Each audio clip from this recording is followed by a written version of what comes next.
Chapter 5. Advice from a Caterpillar.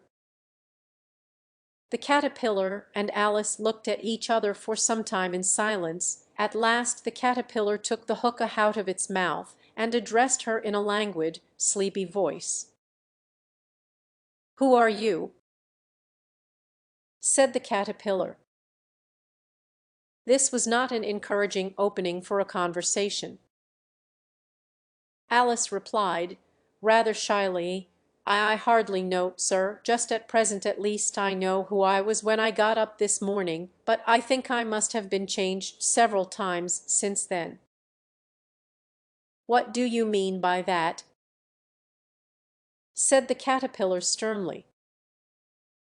"Explain yourself." "I can't explain myself, I'm afraid, sir," said Alice, "because I'm not myself, you see." "I don't see," said the caterpillar. "I'm afraid I can't put it more clearly," Alice replied very politely, "for I can't understand it myself to begin with. And being so many different sizes in a day is very confusing." "It isn't," said the caterpillar. "Well, perhaps you haven't found it so yet," said Alice. "But when you have to turn into a chrysalis you will some day, you know, and then after that into a butterfly, I should think you'll feel it a little queer, won't you?" "Not a bit," said the caterpillar. "Well, perhaps your feelings may be different," said Alice. "All I know is it would feel very queer to me." "You?" said the caterpillar contemptuously. "Who are you?" Which brought them back again to the beginning of the conversation. Alice felt a little irritated at the caterpillar's making such very short remarks, and she drew herself up and said, very gravely, "I think you ought to tell me who you are first." "Why?" said the caterpillar. Here was another puzzling question. And as Alice could not think of any good reason, and as the caterpillar seemed to be in a very unpleasant state of mind, she turned away. "Come back," the caterpillar called after her. "I've something important to say." This sounded promising. Certainly, Alice turned and came back again. "Keep your temper," said the caterpillar. "Is that all?" said Alice, swallowing down her anger as well as she could. "No," said the caterpillar. Alice thought she might as well wait, as she had nothing else to do, and perhaps after all it might tell her something worth hearing. For some minutes it puffed away without speaking, but at last it unfolded its arms, took the hookah out of its mouth again, and said, "So you think you are changed, do you?" "I'm afraid I am, sir," said Alice. "I can't remember things as I used, and I don't keep the same size for 10 minutes together." "Can't remember what things?" said the caterpillar. "Well, I've tried to say how'd off the little busy bee, but it all came different." Alice replied in a very melancholy voice. "Repeat, you are old, Father William," said the caterpillar. Alice folded her hands, and began. "You are old, Father William," the young man said, "and your hair has become very white. And yet you incessantly stand on your head. Do you think, at your age, it is right?" "In my youth," Father William replied to his son, "I feared it might injure the brain. But now that I'm perfectly sure I have none, why, I do it again and again." "You are old," said the youth, as I mentioned before, and have grown most uncommonly fat. Yet you turned a back somersault in at the door. Pray, what is the reason of that?" "In my youth," said the sage, as he shook his grey locks, "I kept all my limbs very supple by the use of this ointment. 1 shilling the box. Allow me to sell you a couple." "You are old," said the youth, "and your jaws are too weak for anything tougher than suit. Yet you finished the goose, with the bones and the beak. Pray, how did you manage to do it?" "In my youth," said his father, "I took to the law, and argued each case with my wife, and the muscular strength which it gave to my jaw has lasted the rest of my life."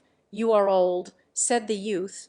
"One would hardly suppose that your eye was as steady as ever. Yet you balanced an eel on the end of your nose. What made you so awfully clever?" "I have answered 3 questions, and that is enough," said his father. "Don't give yourself airs. Do you think I can listen all day to such stuff? Be off, or I'll kick you downstairs." "That is not said right," said the caterpillar. "Not quite right, I'm afraid," said Alice timidly. "Some of the words have got altered."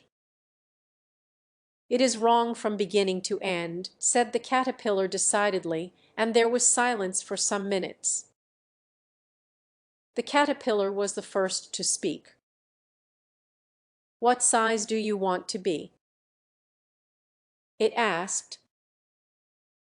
"Oh, I'm not particular as to size," Alice hastily replied. "Only one doesn't like changing so often, you know." "I don't know," said the caterpillar. Alice said nothing. She had never been so much contradicted in her life before, and she felt that she was losing her temper. "Are you content now?" said the caterpillar. "Well, I should like to be a little larger, sir, if you wouldn't mind," said Alice. 3 inches is such a wretched height to be." "It is a very good height indeed," said the caterpillar angrily, rearing itself upright as it spoke. "It was exactly 3 inches high." "But I'm not used to it," pleaded poor Alice in a piteous tone. And she thought of herself, "I wish the creatures wouldn't be so easily offended." "You'll get used to it in time," said the caterpillar, and it put the hookah into its mouth and began smoking again. This time Alice waited patiently until it chose to speak again. In a minute or two the caterpillar took the hookah out of its mouth and yawned once or twice, and shook itself. Then it got down off the mushroom and crawled away in the grass, merely remarking as it went, "One side will make you grow taller, and the other side will make you grow shorter." "One side of what?" "The other side of what?" thought Alice to herself. "Of the mushroom," said the caterpillar, just as if she had asked it aloud, and in another moment it was out of sight. Alice remained looking thoughtfully at the mushroom for a minute, trying to make out which were the 2 sides of it, and as it was perfectly round, she found this a very difficult question. However, at last she stretched her arms round it as far as they would go, and broke off a bit of the edge with each hand. "And now which is which?" she said to herself, and nibbled a little of the right-hand bit to try the effect. The next moment she felt a violent blow underneath her chin. It had struck her foot. She was a good deal frightened by this very sudden change, but she felt that there was no time to be lost, as she was shrinking rapidly. so she set to work at once to eat some of the other bit. Her chin was pressed so closely against her foot that there was hardly room to open her mouth, but she did it at last, and managed to swallow a morsel of the left-hand bit. "Come, my head's free at last," said Alice in a tone of delight, which changed into alarm in another moment when she found that her shoulders were nowhere to be found. All she could see, when she looked down, was an immense length of neck, which seemed to rise like a stalk out of a sea of green leaves that lay far below her. "What can all that green stuff be?" said Alice. "And where have my shoulders got to? And oh, my poor hands, how is it I can't see you?" She was moving them about as she spoke, but no result seemed to follow, except a little shaking among the distant green leaves. As there seemed to be no chance of getting her hands up to her head, she tried to get her head down to them, and was delighted to find that her neck would bend about easily in any direction, like a serpent. She had just succeeded in curving it down into a graceful zigzag, and was going to dive in among the leaves, which she found to be nothing but the tops of the trees under which she had been wandering, when a sharp hiss made her draw back in a hurry. A large pigeon had flown into her face, and was beating her violently with its wings. "Serpent!" screamed the pigeon. "I'm not a serpent," said Alice indignantly. "Let me alone." "Serpent, I say again," repeated the pigeon, but in a more subdued tone, and added with a kind of sob, "I've tried every way, and nothing seems to suit them." "I haven't the least idea what you are talking about," said Alice. "I've tried the roots of trees, and I've tried banks, and I've tried hedges," the pigeon went on, without attending to her. "But those serpents—"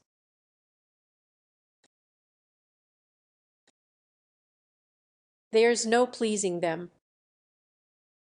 Alice was more and more puzzled, but she thought there was no use in saying anything more till the pigeon had finished. "As if it wasn't trouble enough hatching the eggs," said the pigeon. "But I must be on the lookout for serpents night and day."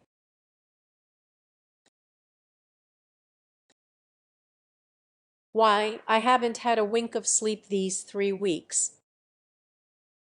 "I'm very sorry you've been annoyed," said Alice, who was beginning to see its meaning. "And just as I'd taken the highest tree in the wood," continued the pigeon, raising its voice to a shriek, "and just as I was thinking I should be free of them at last, they must needs come wriggling down from the sky." "Ugh, serpent!" "But I'm not a serpent, I tell you," said Alice. I'm a—" "Well, what are you?" said the pigeon. "I can see you are trying to invent something."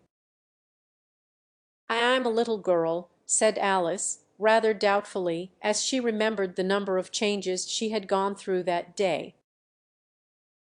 "A likely story indeed," said the pigeon in a tone of the deepest contempt.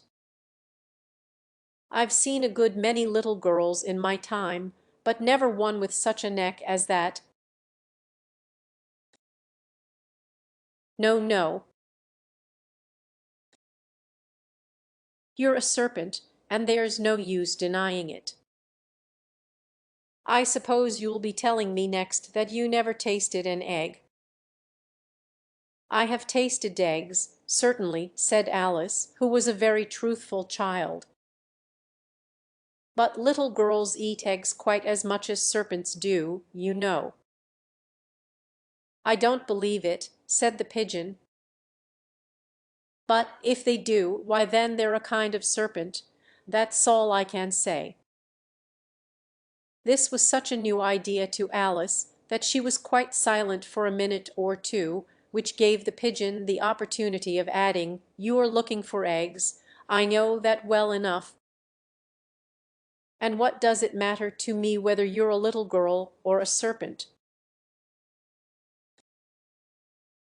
"It matters a good deal to me," said Alice hastily. "But I'm not looking for eggs, as it happens.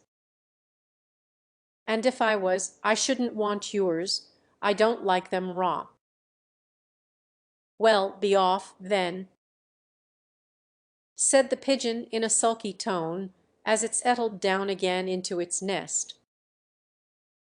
Alice crouched down among the trees as well as she could, for her neck kept getting entangled among the branches, and every now and then she had to stop and untwist it.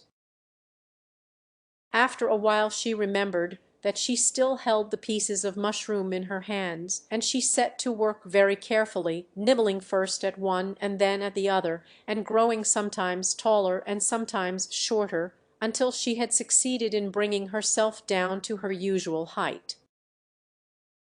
It was so long since she had been anything near the right size that it felt quite strange at first. But she got used to it in a few minutes, and began talking to herself as usual. "Come, there's half my plan done now.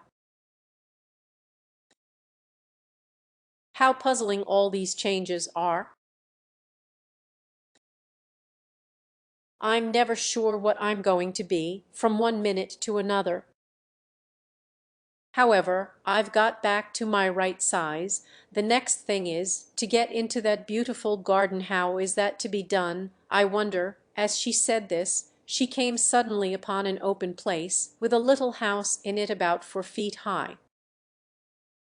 "Whoever lives there," thought Alice, "it'll never do to come upon them this size. Why, I should frighten them out of their wits." So she began nibbling at the right-hand bit again, and did not venture to go near the house till she had brought herself down to 9 inches high.